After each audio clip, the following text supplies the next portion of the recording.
Seorang gadis penjual gorengan yang sebelumnya dikabarkan hilang ditemukan meninggal dunia di kawasan pekuburan Korong Pasar Surau, Nagari Guguak, Kecamatan Kayu Tanam, Kabupaten Padang Pariaman, Sumatera Barat.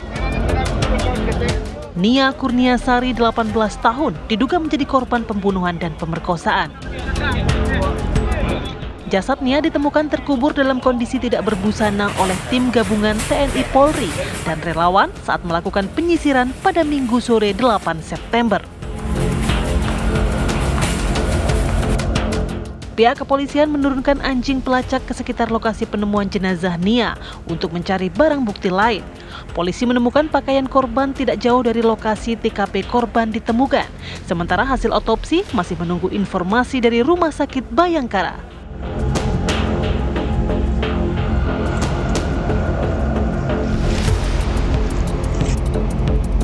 Warga Palembang digegerkan dengan penemuan jenazah remaja putri di sekitar TPU Talang Krikil, Palembang. Belakangan diketahui korban adalah AA, seorang siswi SMP berusia 13 tahun, warga Pipareja, Kecamatan Kemuning. Warga kembali dikejutkan setelah diketahui bahwa para pelaku pembunuhan dan pemerkosaan terhadap AA adalah 4 orang anak di bawah umur. Pelaku utama IS berusia 16 tahun, sedangkan 3 lainnya MZ, NS, dan AS berusia kisaran 12 dan 13 tahun. Kini pelaku utama IS ditahan di Polresta Palembang. Sementara 3 lainnya dititipkan di Lembaga Penyelenggara Kesejahteraan Sosial. Tim TV One mengabarkan.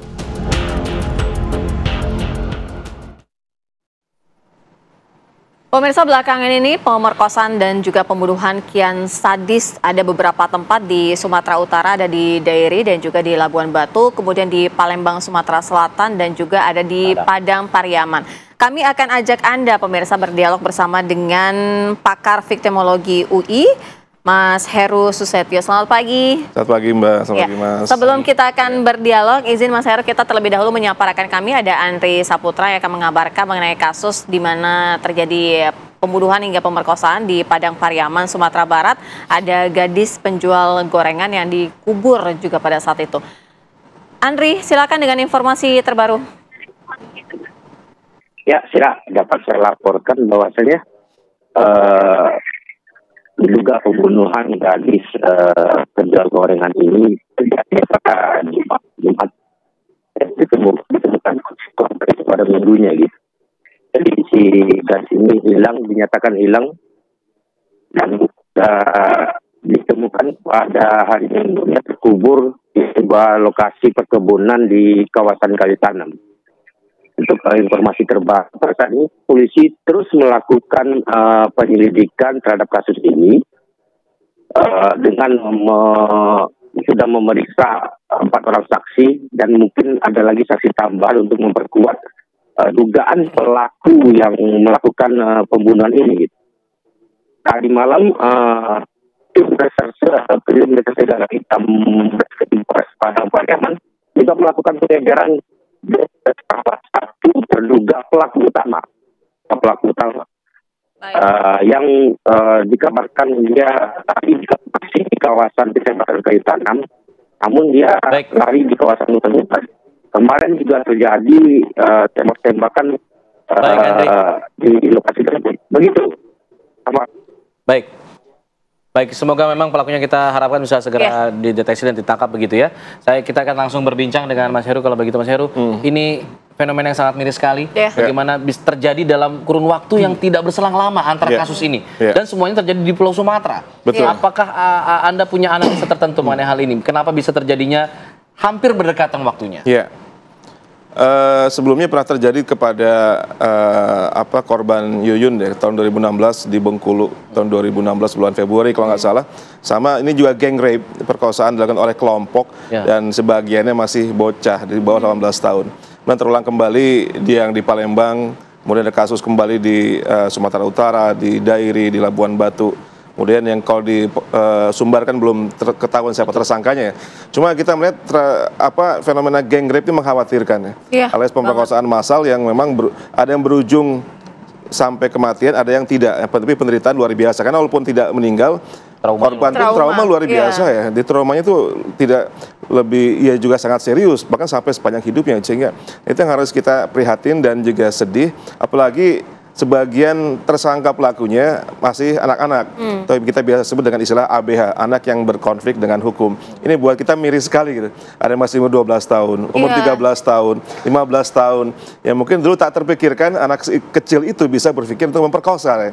Nah ini yang kita, dan juga membunuh kemudian. Ini yang kita harus benar-benar evaluasi, introspeksi, dan juga mengkaji ada apa dengan anak-anak kita saat ini. Itu pertanyaannya Mas Heru, sebenarnya ada apa sih, apa faktor karena mereka sering melihat gadget dengan video-video pornografi atau apa, tapi dijawabnya nanti. Mas Heru, kita harus jeda terlebih dahulu. Pemirsa, kami segera kembali usai jeda.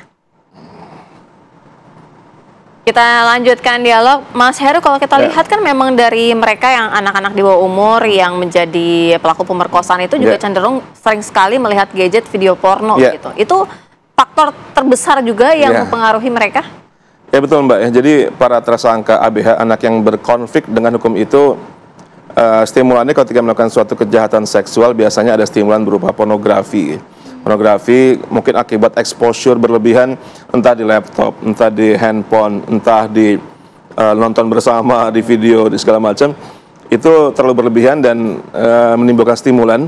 Tapi memang seharusnya tidak harus semua orang yang menonton pornografi kemudian bereaksi seperti itu ya. Karena ini jadi ada tidak tunggal faktornya. Ada faktor lain membuat sang anak kemudian terstimulan untuk melakukan kejahatan seksual. Bisa karena faktor psikologis, dia punya masalah psikologis.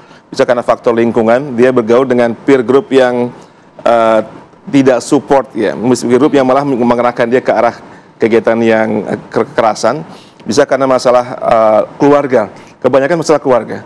Kurang terjadi, ada family bonding di rumahnya, tidak ada ketahanan keluarga yang bagus, nggak ada role model dari pihak ayah ataupun dari pihak ibu, sehingga anak itu akhirnya nggak punya nggak bisa mengambil pesan-pesan kebaikan dari rumah. Dia mencari sendiri, akhirnya ketemu dengan peer group yang violence. Itulah biasanya bermula dari situ ya, karena ada keluarga yang istilahnya dysfunctional family, keluarga yang tidak berfungsi.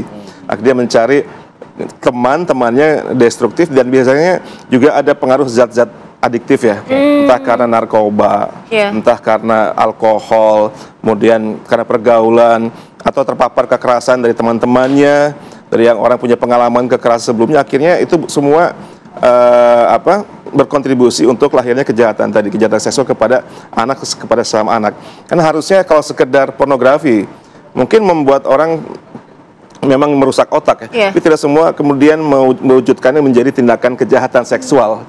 Ada juga mungkin hanya pada level otak, tapi menyalurkan dengan cara-cara yang lain. Kalau sampai membunuh, berarti ada faktor-faktor lain, faktor keluarga, lingkungan, masyarakat, narkoba, dan sebagainya. Kalau bicara tadi mereka anak-anak yang kemudian di bawah umur ini berkumpul dengan peer group yang kemudian destruktif tadi, lalu melakukan gang rape tadi, kalau kita lihat, ini pola gang rape itu seperti apa sih? Apakah memang ada pola-pola tertentu, korban tertentu, dan lain sebagainya? Gang rape alias perkosaan oleh kelompok itu biasanya korban dengan sang pelaku atau sang tersangka biasanya saling kenal ya. Ada yang saling kenal, ada yang tidak. Dalam kasus Yuyun di Bengkulu, korban adalah teman mereka sendiri, korban dari para tersangka pelaku. Tapi juga ada ya gang rape yang korban tidak kenal dengan pelakunya, karena hanya mungkin melintas di depan dia pada waktu malam sendirian, dan mereka sedang mabok, mereka sedang mungkin terpapar pornografi, ya, kemudian mereka melampiaskan pada korban walaupun tidak kenal. Jadi ada yang karena kenal. Dalam kasus Palembang itu korban kenal dengan pelaku walaupun baru 2 minggu ya. Meskipun berkenalan melalui Facebook, menurut keterangan dari polisi, kenalan melalui sosial media. Hanya baru 2 minggu berkenalan, kemudian diajak janjian ke kuburan Cina tersebut kan. Jadi tapi juga ada yang tidak kenal, seperti kasusnya N di Sumbar, itu tidak kenal ya. Di tempat lain di Sumatera Utara korban kenal karena mantan pacar ataupun pernah masih berpacaran sampai sekarang. Jadi gang rape bisa bermula karena ada kedekatan secara emosional, mungkin pacarnya atau mantan pacarnya. Kemudian kenapa dia percaya? Karena ini kan teman saya, ini kan kenalan saya. Tapi kemudian disalahgunakan karena dia mungkin mengajak teman-temannya untuk kemudian ini ada teman gue nih, pacar gue nih, oke sekarang kita garap sekalian. Itu kemudian terjadi seperti itu. Memang pada intinya memang kembali ke memfungsikan kembali fungsi sebuah keluarga agar tidak anak tuh tidak tersalurkan dengan hal-hal negatif negatif. Lingkungan. Terima kasih Mas Heru. Terima kasih Mas Heru sudah bergabung sama kami di Apa Kabar Indonesia Pagi.